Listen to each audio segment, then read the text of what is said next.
Hello everyone, it's June 27th, 2023. My next update, just a couple days since my last one for a change. As I said I was going to do in my last video, I put my switches back together. Even though I had damaged a couple of them, I was able to put them back in their proper locations here, and they actually work better than they did before when I even tried to take them apart. I guess because I lubed them up a little bit with some WD-40 and whatnot. So the only window that I cannot open is this little vent window here because I don't have a switch for it. You can see the two plugs there. I don't have one for the right one, except that that door does have its own switch and they work. So all the windows in the car work now. I can open them all. So I'm pretty happy about that. So today's project is going to, besides the switches, I'm going to take this door apart and replace the window gear that's inside the motor. It's in this little box here. And look at this, boomer generation here. This is a remote for my camera, so when I have it mounted on the tripod, I can actually start it and stop it remotely. I know, that's pretty big accomplishment for a boomer like me, right? Okay, this taking the door panel off is the same as it was in the front door that I showed you several months ago, but at this point we diverge a little bit on the rear doors. You first have to take off this couple of mounting screws here, which are 7/16ths. Hold the wiring harness in place. And then you just move that out of the way. And then you take all these bolts off here. They're all 1/2 inch. And disconnect the rod for the door latch right there. And then you can move that whole thing out of the way. Then what we do inside the door is we're going to loosen the window regulator. We're not going to remove it. We don't need to do that. All we need to do is loosen it enough to pull it away from the door. That way the spring's not going to release or anything like that. And then we'll have enough room to get in through these holes to loosen the bolts that hold the motor to the regulator. So I'll show you how that looks a little bit later. It's the kind of a job where a power ratchet comes in real handy. These things go a whole lot faster.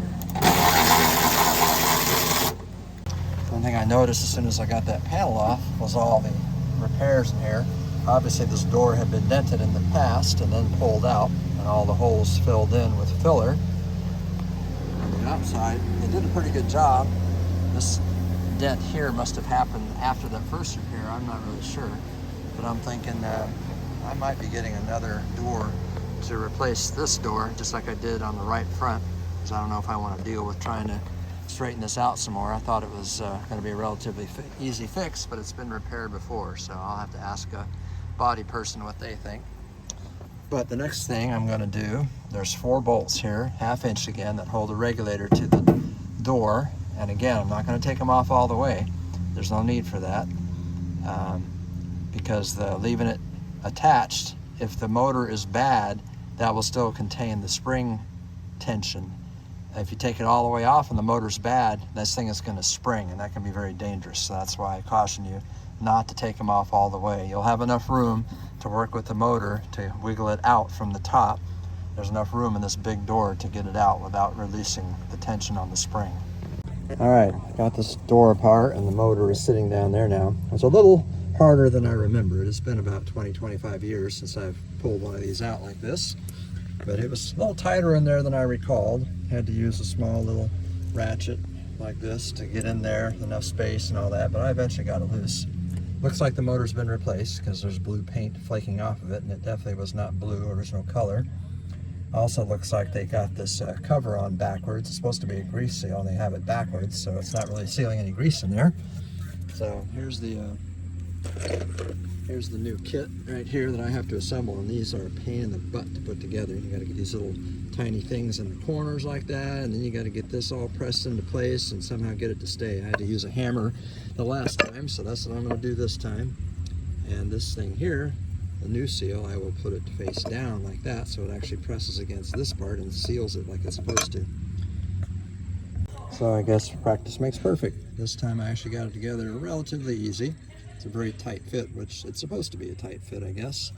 So now I'm going to pull the cover off that one, pry the old gear out, put this one in, throw some of the grease in there that they provide. So here's a quick peek inside the old motor. You can see all the small little broken plastic pieces there, which proves my point that this was loose. You can see how easily that moves. It's not supposed to be that way at all. It's supposed to be tight. So next step is to pull that out, put the new one in. Okay, now the old gear's been removed. I slapped most of that grease that I can get out of that little plastic container inside there. Here's my new gear. I'm just going to slide her right on there into the unit, and there you go. You can see as it's pressing out the grease. So that's that part. And the new cover, which, unless I'm mistaken, is going to go like this, face down. I think that's the right way to do it, so the seal keeps the grease in. And we'll grab the screw from the old cover, put it right here, screw that down with Phillips.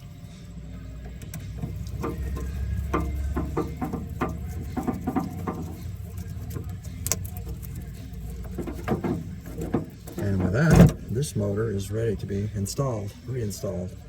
So that's just the reverse of everything else. I'm going to carefully work it back up into the regulator, and then it's going to be fun getting those little 5/16 screws in the 3 locations here. These are the screws that came out right here.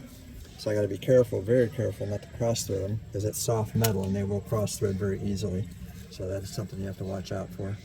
Something else I just noticed in this door was that these are the vacuum lines for the power door locks, which was not an option that was installed on this car. There's no button right there where the power door lock switch would normally be. So I know it wasn't included, so I'm surprised to see these hoses here in this rear door, because the hoses were not in the front door that I replaced in the right front, at least not that I recall. I don't remember seeing these on the left front door either. Maybe that's something they only stuck in the rear door to make it easier in case somebody did want to install those power door locks, which, yeah, maybe I will someday since I see those hoses there, who knows. Okay, just to caution, you must use a lot of patience with these little screws. You don't want to strip them out. I thought I had all 3 of them started, and as I started fiddling around in there with my wrench, 2 of them fell out, but 1 of them stayed in, and I carefully snugged it up with my small little ratchet, which I don't even know where it's laying right now. Oh, it's right here inside the door. The other trick I wanted to show you while I'm in here is that you're likely not lined up quite right with the gear and the regulator. So before you tighten things too much, you want to give the window itself either a push or a pull until you hit it and engage the gear like this. Well, that's so far off, it's not engaging the gear at all. But anyway, point is, you need to move it like that until you feel it snap in place before you tighten the screws too far. I need to put the top one in before I can do that little trick. But the main thing is be patient. Don't rush or you will regret it. All right, the hardest part is now done. I've got that motor back in place. It's locked in. I had a heck of a time, I admit, but it's back in there. A couple of things I did too to give myself more room. Once I had the motor loosely in place, I tightened these bolts back up to pull the regulator back against the door to give me just a little bit more room in here. And I also took loose this window channel, so I had a little bit more room to squeeze my arm in there. It was still a tight fit, but just got to hook the wiring back up now and give it a test. And I didn't end up having to adjust the window because it lined up perfectly, so now it's nice and tight. Okay. The wiring is reconnected, so now we're going to give it a test. Go back over here. Pretty sure this works even without the window switches installed in the rear. Oh, I need my car keys. I don't know where they are. Oh, they're on the floor, right where I left them. Ignition on, and here we go. Let's see what happens. Ah, look at that. Woohoo! Is that cool or what? I'm going to lubricate the window channels too since I got this apart. Even though it's working just fine, now's the time to do it. And then I'll put the door back together and be done with that project. All right, this concludes today's broadcast. Thank you very much. Have a great day. Enjoy your summer. What's left of it anyway.